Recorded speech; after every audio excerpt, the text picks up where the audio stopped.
Thank you so much man, thank you. నువ్వు ఎక్కడ బతికిపోతావేమో అనే డౌట్ వచ్చి కాపాడనురా.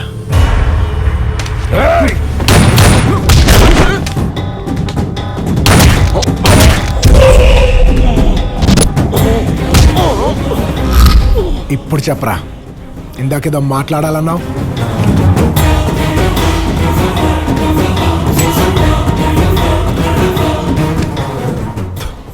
మాట్లాడరా.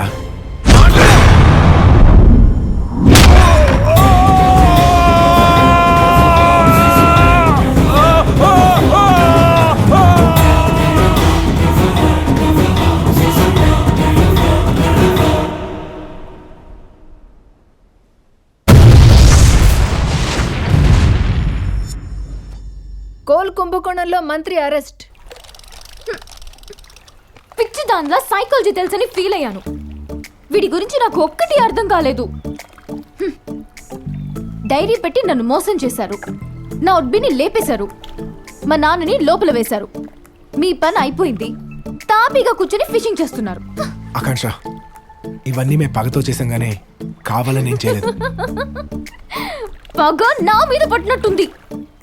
ఒక ఆడపిల్లగా నాకు తెలుసు నువ్వెంత బాధపడుతున్నావో. బాధపడి ఏం లాభంలే.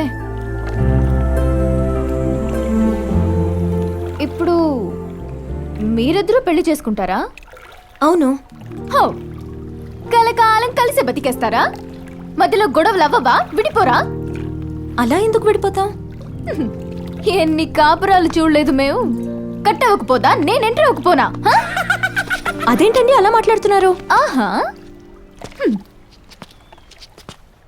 ఈ స్టోరీ ఇక్కడితో అయిపోలేదు.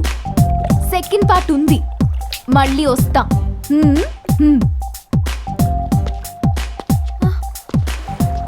మళ్ళీ వస్తానంటుంది. వస్తే రానే, బానే ఉంటుంది కదా ఇద్దరు అమ్మాయిలతో.